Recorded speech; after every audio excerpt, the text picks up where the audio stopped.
Hello, everyone. Hello. Welcome back to the chaos. Welcome to the chaos, Ruby. Hi, excited, a little nervous, but excited to be here. I learned a new word, skited, when you're excited and scared. Oh, Yeah. skited. I don't know. Skited. Someone made that up, but We're- I like it. I heard I'm it on skited. Yeah, you're skited. Excited and scared. Yeah. So, welcome to our podcast. Thank you for being here. I know, we're so excited. I'm skited. You're skited. No, really, I've been looking forward to it. Yeah. How are you feeling, apart from being skited? I feel good. Yeah? It's been a good week. Really? What'd you do this week? This week I took a leap of faith in myself and completely let go of a job that I really loved, Oh. but decided to go with my passion and focus full time on my nonprofit. Can you tell us what that job was and what and about your nonprofit? Yeah, so to start off, my name is Ruby Medina. Oh, sorry. No, you're good. I'm from Venice, and where I just left my job previously, it was a shelter in Inglewood. So it was a shelter for immigrant kids, and we housed them until they turn 18. Most of the boys were like around 16, 17, and they're coming from like different parts of the world. Many from like, right now we had from Egypt, from Jordan, Chad.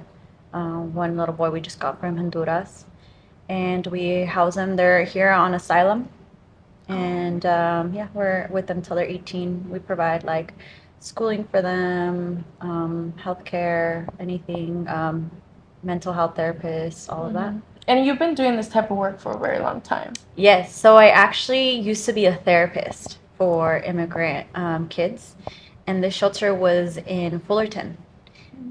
I absolutely fell in love with these kids. It was the first time I've ever heard that we have shelters here in California, or just there different parts of the in California as well, or even Texas, Arizona, all of the United States. But it was the first time I ever heard about it. It was in Fullerton. I had about like, on my caseload, I had 10, but off caseload, about like 80. And they come from different parts of the world. And where I was at was more high-profile cases. So I had to deal a lot with like cases with kids with being sex trafficked, labor trafficked. So being on the therapist side was very, very difficult. So that therefore that promoted me to actually start my own nonprofit, because my caseload was just such a high profile cases that I still wanted to give back and help youth, especially refugees, but in the way that I wanted to, where I can still technically counsel, but give back and connect with the communities and learn about different cultures.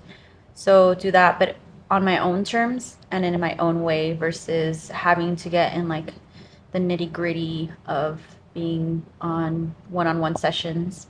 So it's such a fulfilling time to be there, but I decided full time, this is where I want to be at, and it's been a great journey. That's so beautiful. Just the way that flowed out of you, that just shows how much passion you have towards it. That's beautiful. Makes me want to cry. Yeah, no, it's honestly amazing. So I started off when they ask you in school like the population you don't want to work with. Yeah. And I was like, I don't want to work with kids. Like, this is too much. I wanted to work with adults. I actually wanted to work with mental illnesses, with like schizophrenia, bipolar, all of that, because I grew up in Venice. I worked on the boardwalk. My parents owned 2 skate shops on the boardwalk. And you see anything and everything. There's a lot of crazy things if you've been in Venice, like, homeless people, mental illness. And it takes a lot to be on the boardwalk and grow up on the boardwalk and see it from a different perspective. So the way I see it different than other people, the people on the boardwalk I actually consider really close to me. A lot of like the homeless people, they're actually like, I know them by first name. I know their story, I know their background, and it's a lot of actually protection for me, because I get out of work late, sometimes at like 9, and I'm on the boardwalk, and they're the ones watching out for me, making Yeah. sure I get to my car safe, Wow. making sure like if something happens in the shop, they're already outside coming in, like what's going on, someone's stealing something, if someone like disrespects me, like there you have customers that sometimes they get a little bit loud. They're always like right there, They like got your back. they do, That's they really do. beautiful. Yeah. So you have to understand where the background where of all the people that like come from where they come from. And so, for example, there is this guy. His name is Chris. And one time I was walking to get some food, and I saw him on the side, and he literally had shit his pants. Oh. He smelled so bad, but he was just like crouched down, sitting on the boardwalk. Normal like Yeah. homeless person. Yeah. And I went in the liquor store next door, and I put a beer can next to him, and like I just see these people look at me like, what the heck, like what the fuck, and I'm just like, I didn't say anything. I just Yeah. left it there and walked away. But what they don't know is when he was 7 years old to about 10, he was sexually abused by his uncle, Oh. and that created a lot of trauma. And he also got in a car accident, so he damaged like the right side of his brain. So if he didn't have alcohol, because he'd been drinking since he was like 10 years old, he would get seizures, and he was constantly in and out of the hospital. And it was just like if he didn't have like some type of alcohol in him, then he would just have a seizure. So I just left it there for him. But it's just to show like there's so like you don't know what someone has been through. Yeah. And so that's why I wanted to work with mental illness. But I ended up working with kids. I was going into my master's program, and we had to do an internship, and it was like cranked on time. Like I needed to get an internship ASAP. My director helped me get an interview, and like mid-interview, I had no idea what I was interviewing for. All I knew is like I needed a position. And then when she started like telling me about it, I was just like, oh, cool. Like, I come from immigrant parents. My dad immigrated here from Mexico, my mom from El Salvador. And then I traveled the world. And so I was like, oh, yeah, I love cultures. And then mid-interview, she was like, you got it. And I'm like, okay, what did I get? And then that's where she started explaining, they are a shelter for kids seeking that are here on asylum. And, she just gave me the whole rundown. And I was just like, oh, wow, I'm in for it. And ever since then, yeah, I started working with kids, and I loved it. That's so neat. Yeah. How long have you been doing this for? Let me see, since being a therapist, I was a therapist for 3 years. Yeah. And my nonprofit, I kind of started it probably like about 5 years ago on my own. And then with the help of, family, friends. I mean, Edith is a big part of it. She's actually on my board. I love that. Yeah, it's been growing, and just the work that you're doing. It's not like it's a 9 to 5 or anything. It's my passion. What drives me and makes me feel happy to see other people happy. And you experienced it firsthand. Yeah. Like it's just beautiful. And Yeah. It feels like, we are making a difference. You are making a difference in these people's lives. And sometimes, like, when I go with the intention of just listening, like, these stories are so, crazy and beautiful. And Yeah. people just want to be heard, Yeah. Yeah. And the beautiful thing about you is that you genuinely care. You genuinely want to be there and listen. Some people just don't care. Yeah. They don't care. Yeah. The main thing I go is I just want people to give them hope. Yeah. Because there's sometimes when I'm volunteering, especially depending on location where, all people want is hope. Yeah. And so I want to be that little hope for them, even if sometimes I don't think I'm making an impact, but down the line I get a message of like that time when we went on Christmas Day. That was tough. Yeah, we went on Christmas Day, and we went to volunteer at the border. So right now what's happening at the border is a lot of people are crossing, And so we're literally seeing them cross. Like we're at the wall and we see them like cross over. So insane. And a lot of them have been walking for days. A lot of them have Yeah. taken like 5 planes to get here, and they come with no food, no water. And what's happening is Border Patrol, CBP, is basically dropping them off in the middle of the desert. So they're called open air detention camps. So in reality, they're not supposed to be there, but they literally just drop families off in the middle of in the desert with no food, no water, nothing. Just literally, Is I'm sorry.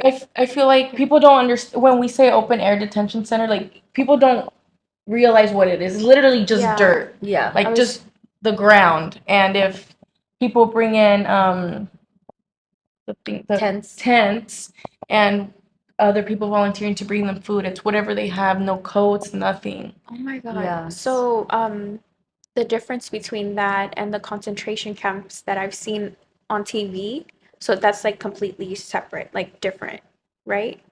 Yeah. So the detention centers, in reality, what's supposed to happen is CBP picks them up and they take them to a detention center. Yeah. So like a facility, kind of looking like juvenile prison type of Yeah. deal.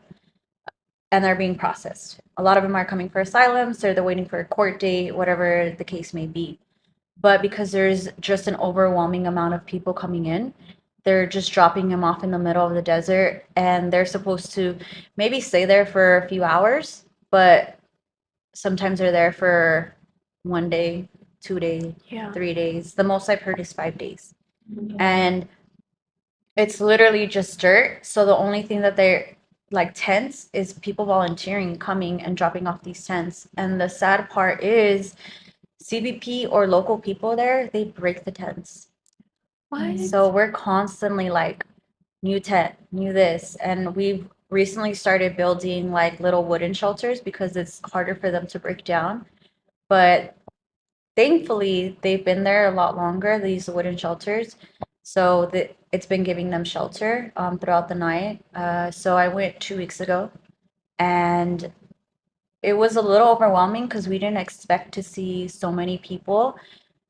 We in one, there's four open air detentions, and it's called Jacumba, like an hour from San Diego, still on the U.S. side. And we were driving in. They're like super hidden, like you need coordinates to get to these places. Yeah. And I was like, okay, there's only like 10 people. We started going further and further. It was 300. We didn't Wow. have enough to feed everyone. So thankfully, I had brought, with a few of my girls, we had brought like bread to make peanut butter and jelly sandwiches and fruit. So we went back to a youth center that's near the area. We made sandwiches and we went back and we fed everybody. But a lot of people are like, I haven't eaten in a day, I haven't eaten in 2 days. And they're from like all over, a lot from Egypt, a lot from China, from everywhere. And babies, a 3-month-old. Yeah. There was a little girl, 9 years old, with cerebral palsy, barely able to stand. And her dad was like, please help us. And it's hard because you want to do so much, Yeah. but you can't take the refugees in with you because, it's aiding and abetting. You get fined, go to jail. So we just are able to do what we can, give them food, bring them blankets, because it's just like people were fighting for cardboard because they wanted to lay on the cardboard. Yeah. my And it gets really hot as well. So, what can people do? Like, whoever's listening, like, what can they do to help? Like, I know, like, blankets, food. What else is it that you need? A lot of things that we need, it's tents, Yeah. blankets. We make peanut butter and jelly sandwiches. It's the easiest to make, but there's just so many people coming in that we want to be able to like Be quick. hand and then go to the next camp and then go to the next camp. There's a family of, I believe it's 4, and if it wasn't for them, none of these refugees would be fed because they go, that is their whole life, and they go once or twice a day to each of these camps. Wow. Yeah, so that's where they have the little youth center. And so I try to go every other week, but it's just sometimes it's overwhelming. Like the the heart that these people have is just so big, and it inspires me as well.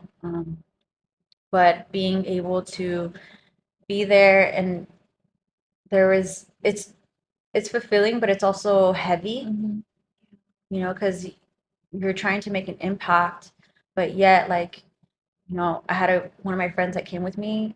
A guy was crying on her shoulder, saying like, "I feel so alone. Like it's hard." Yeah. So it is heavy. Um, but when we also go to TJ, there's a shelter where we go and we help out and support. They house over 1,300 refugees from all over the world, and they're waiting for asylum appointment. And that one we try to make it more of like kind of like a little festival. We have barbers come. We have You're making entertainment me for the cry. kids. yeah, my brother I'm such a wuss. Ignore me. my brother does like a freestyle show. Like trip to the ball. We give out toys. We jump rope with them. Yeah, we we do read. games. Cute. We try to make it. We're not there for a long time. We're there just to Yeah. listen to their stories. We bring a lot of clothes, so Yeah. clothes anybody I still have things with tags in my closet, right, that I don't use. And anytime I'm like spring cleaning or whatever it is, I just take it down there. And we did a caravana last time, and it was like about like 7 cars. Yeah. It was a lot of Wow. It was a people. lot. That's really neat. And it just started with 4 of us. Yeah. It was me, Edith, Eric, and Osman. And we got so lost trying to find this shelter. Like, the first time, we're like off-roading, and I was just We like, were. we had to ask somebody in like the barrios, like, "Hey, do you know where church is at?" And they're like, "Yeah." So he like got in his car and he was like, "Follow me," and I was like, "Okay." Oh my God. And so we're like literally off-roading, and then we start going, and the guy just stops, and he's like, "Okay, go right and go all the way until you can't anymore." And I'm like, "Okay." Oh my gosh. And then we're just like in the car, like, "What? Where are we?"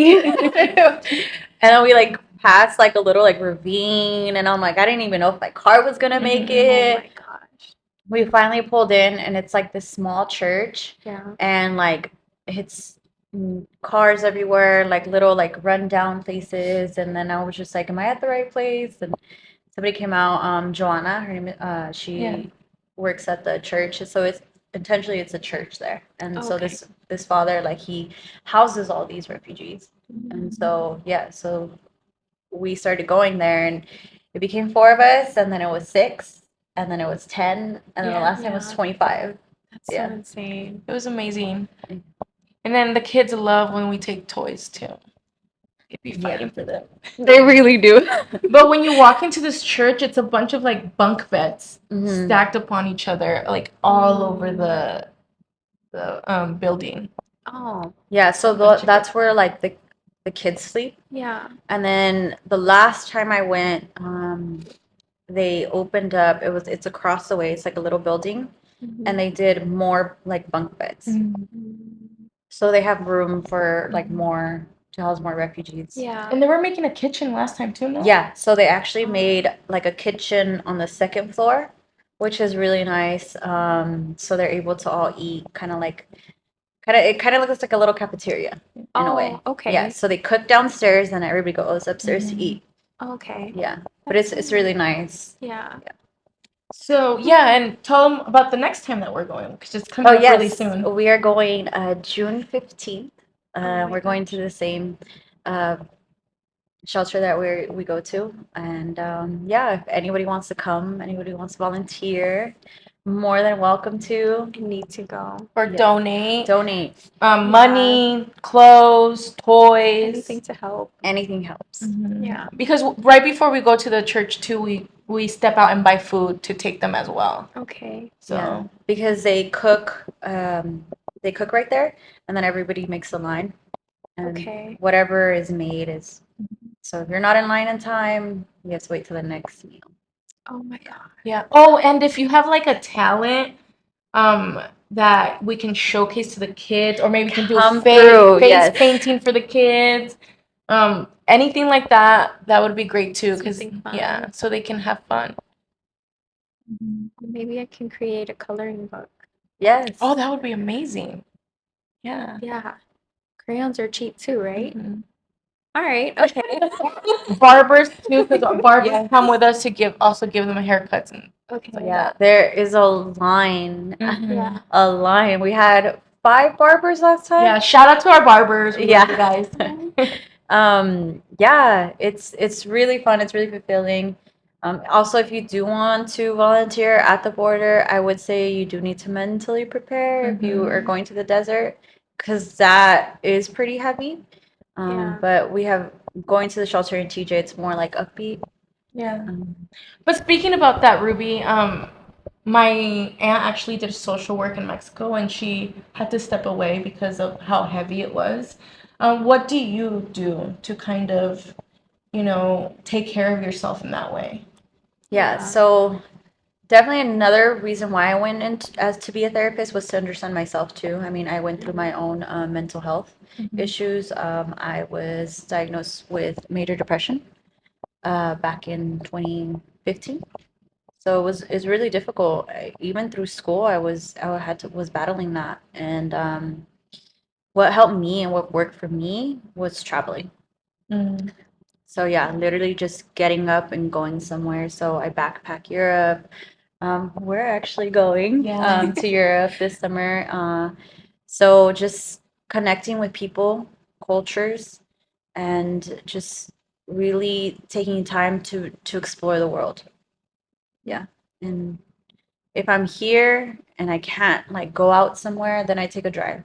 I mean, Yeah. I go to San Diego, I go to Palm Springs, like wherever that long drive is.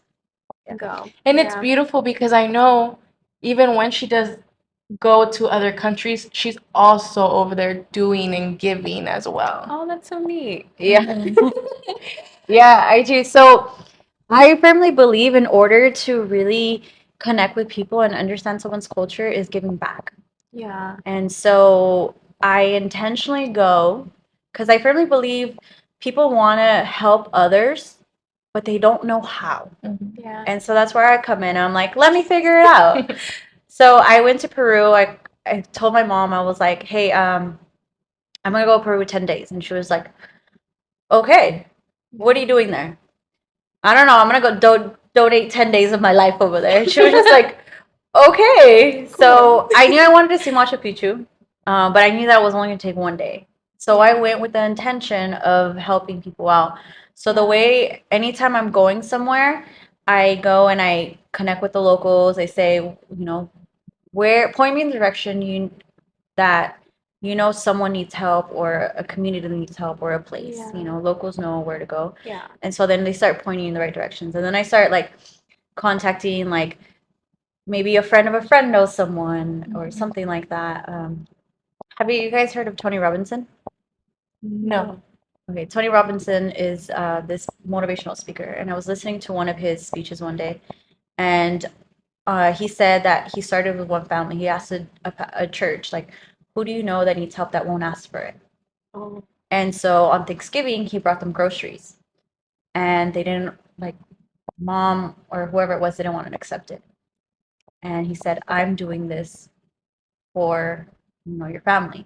Don't do it for yourself, but your kids are there, and have a Thanksgiving meal."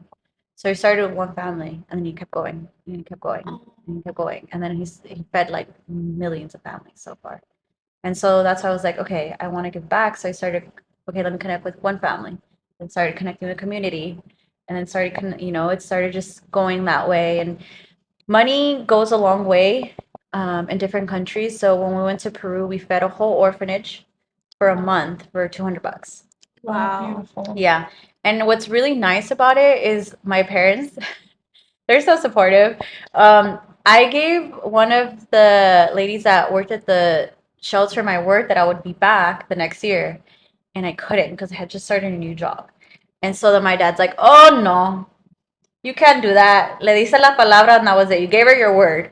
And he was like, "We're going for you." So they went to Peru. Oh my, I just got chills. Yes. That's Oh my, beautiful. not a lot of parents would do that. Yeah. So my parents they tag along or they'll try their best to support. Um, During I think it was like 2020, there was a caravana. Yeah. A lot of Hondureños, Guatemaltecos. Wow. It was when they rushed the border and they threw like tear gas. Oh. So I knew there was a lot of people that needed help and support. So I got up one day and I was like, I'm going to TJ. And my dad's like, no, you're not. Too dangerous. It's too dangerous right now. And I'm like, okay, well, you guys can come with me or I'm going. So then my dad was like, okay, we're coming with you. Aw. And I'm like, pack the car. Your parents are the And so they best. started like grabbing stuff that, they weren't wearing. And I'm like, take anything and everything. I started going into my brother's closet and just taking things. And he was like, what are you doing? I'm like, I need stuff. And he was like, okay.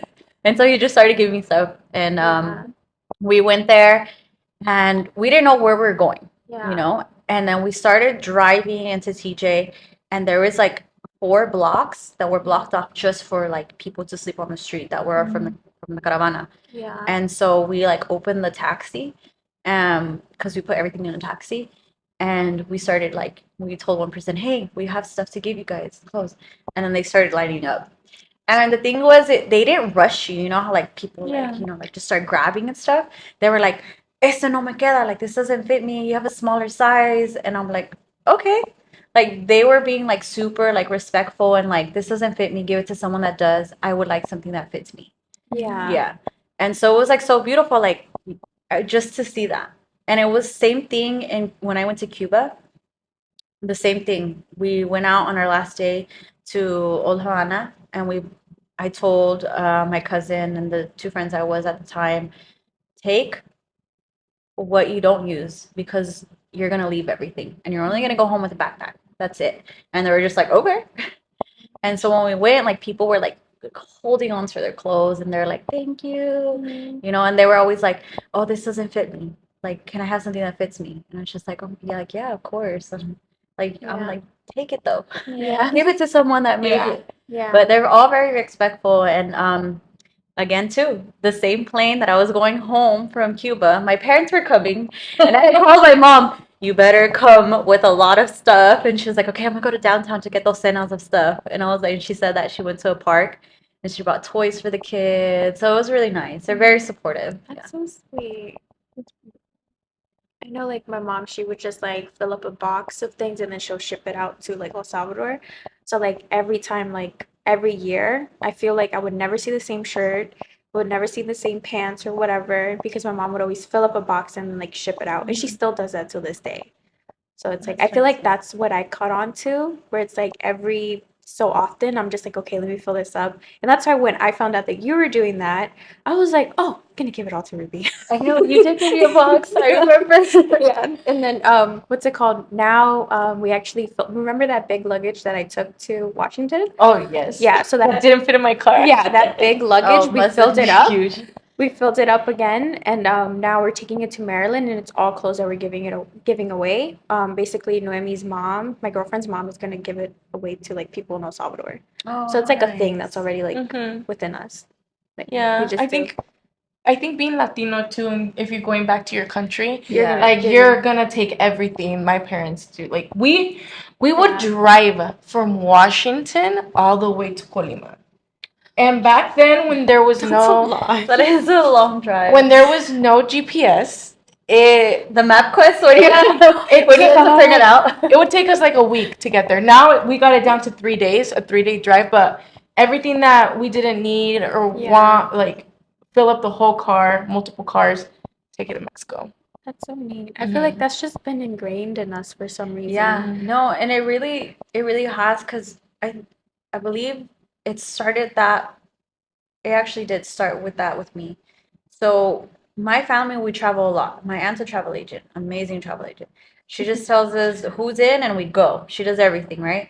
But I remember we went to China one time. It was back in like 2011, and she was just like, "Bring some clothes, warm clothes, and leave because you're gonna leave it." I'm just like, "Why?" It didn't really click. Yeah. And then she was like, there's a lot of poverty in China. And we're just like, okay. So I brought some extra stuff and we left it. And she went out to distribute it, however. And she did her thing. And then I remembered that. I'm like, So then I started like, okay, every time I travel anywhere, I'm going to leave something. That's Yeah. beautiful. Yeah. So So you it's- had an example. I did. I did. Yeah. And growing up, like that, my parents, like me and my brothers, they taught us that. My dad is very giving. You know, they've owned the store for 25 years. And sometimes there's some people that come in and they're like, "Hey, Ruben, can you help us out? Or can you help me out?" And like my dad would be like, "Yeah, don't worry, I got you."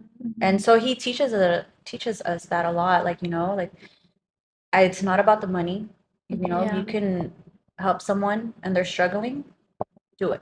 Because my mom, like, I remember one of my cousins, like, when there was like this guy who had his leg amputated, and the other, like, his other, basically his left leg was like kind of like inverted. It was like just outwards, basically. It wasn't like straight. And he would walk around with like two canes, basically. Like, what are Yeah, they called? I know that you The stretches? like strap them on to your Yeah. hands. So he would always walk like that and with those two things. And my cousin was just like, ew. And my mom was like, I know, niñita. Así no vas a estar hablando de la gente. And so my mom, she just like scolded her right there and then. And then basically at that moment, I just realized like, oh, like I shouldn't really, I should be helpful rather than judging someone. Because the way that she went off on her kind of just like just stayed in my mind. But like Don't my go off on me. no, well, not that, but Yeah, it just like I was like, wow, like you're really messed up for doing that. I feel that's what I felt.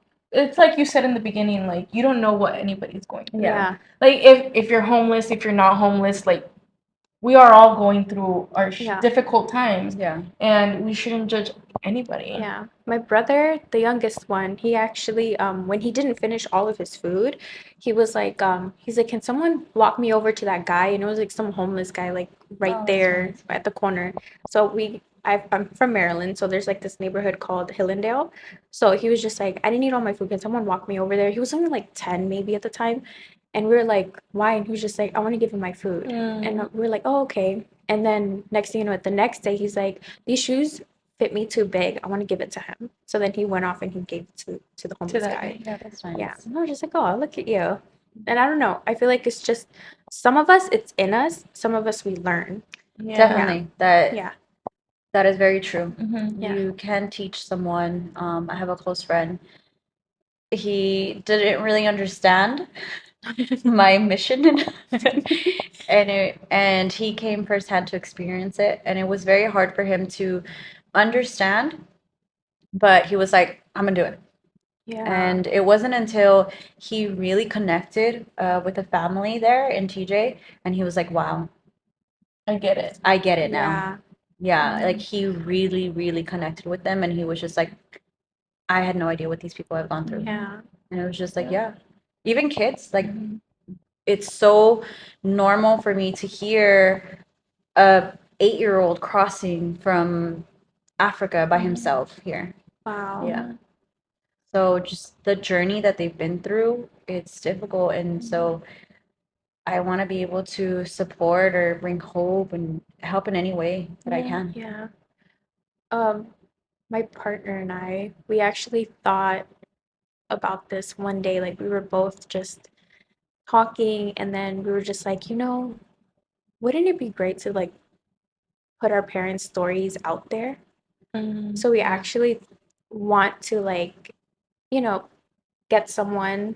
It could start off with our parents and just like make a documentary, just like them talking about their experience, like just crossing over. Yeah, my 'Cause mom, it took her it's a 14 lot. days. She what? My mom, it took her 14 days Wow. from El Salvador. Yeah. And my grandma brought like her 5 little girls, and she also crossed other people. It was during the war, and a soldier came and they're like, you need to leave today because tomorrow they're gonna come kill you and your family. My grandma packed everything up. Let's go. And one of my aunts, she got hypothermia in the desert and she almost died. So everybody crossing was like covering her. And I had another aunt, she cut her leg. So se estaba pudriendo, like rotting, and it would like smelled really, really bad. And my mom said they had to be like tamales in a car. And, like you could smell it, and it was super bad. Oh my God. And she's like, if you had to use the restroom, you used it right then and there. Yeah. But yet for me, I'm thinking like, wow, what a horrible experience, right? But my mom's like, it was the funnest day of our lives. She said What? they considered it like a trip. She was like, going through Mexico was so fun, and she's telling me this. I'm like, how is this the funnest thing? But it's, your perspective and on how you see Yeah. things Yeah. and how you see life. Yeah, because like my partner's mom actually, she has like osteoporosis and all these other types of things that like, and we're like, was it because of her journey? And like in El Salvador, like especially in the poorer areas, all they eat is like beans, what is it, cheese and tortillas, basically. Huevito. Yeah, and like my Plátano. basically. Pupusas. Like my mom, she comes from like the poor area, just like her mom. And my dad, he grew up like more into the city, but not too much into the city, but like in El Campo. So he comes from like just a more wealthy family, unlike my mom. And my mom has like more health issues. And it's like, it's kind of sad, like, because we think about their journey to the US, like, did that affect them somehow, you know?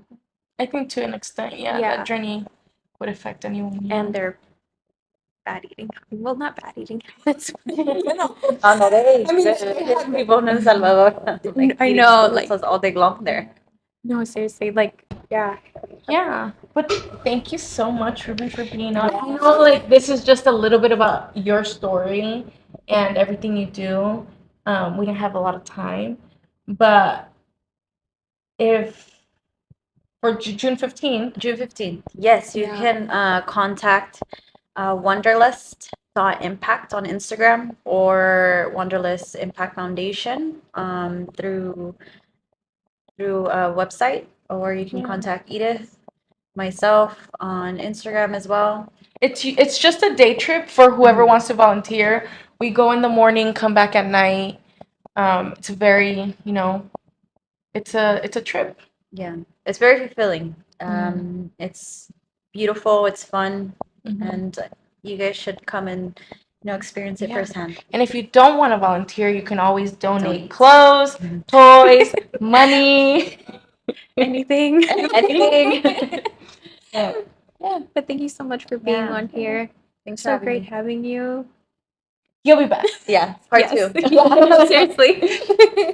Bye. Bye, everyone.